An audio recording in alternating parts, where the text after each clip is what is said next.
Glass, ACT UP London. Now we are in front of Home Office. You are demonstrating to remind what Shoah was, but you are referring something to the present? Sure, yeah.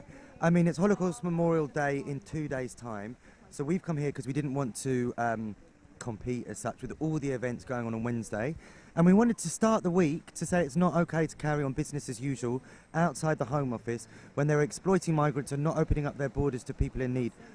All four of my grandparents were Nazi Holocaust survivors, and the main thing I learned was that if you can stand up to injustice, if you have the privilege to, then you should. I wouldn't be able to live with myself if I couldn't.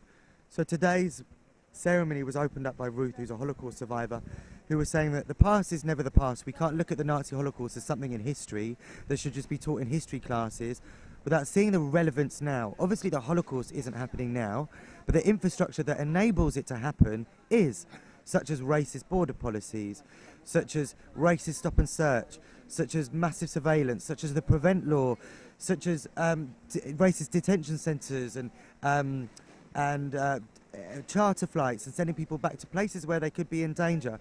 Britain totally has the capacity to look after more migrants and welcome refugees. It's just government inaction and wrong priorities to fund warfare and weapons instead of supporting people on the ground through the National Health Service, through opening up community centres to welcome migrants. The past is not the past. It was only 70 years ago, but we have so much to learn from it. Is AIDS a Shoah too? Is there an HIV issue? There certainly is, actually. I'm glad you raised that. Obviously, no issue is isolated from another. The kind of phrases we work on is memorialisation without action is part of the problem. You cannot look at the past and think it's just something of the past whilst ignoring current injustices. And all injustices are connected. Of course, people in Calais and Dunkirk are facing multiple oppressions, and health and well-being being at the heart of it.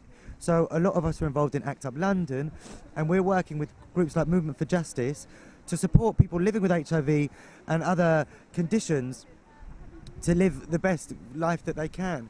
Obviously, the picture is painted in such a simple way, migrants in need. But what about people's multiple fundamental needs? What do women need? What do children need? What do elderly people need? What do people living with HIV need? What do people who are fleeing rape and domestic violence need? What do people who are affected by all manners of trauma need? We have to look at things holistically. We all have to work on the skills and the issues that we can, and a lot of us who already work on HIV issues domestically are saying, actually, how can we work on issues of HIV just here? We're just across the pond. There's people living with HIV who are not getting the treatment they need because a lot of the NGOs and charities are too scared to go in there and do the work that they need to provide people with antiretrovirals and the medication they need, let alone the Home Office, who isn't allowing the decent and dignified support for those people desperately in need there.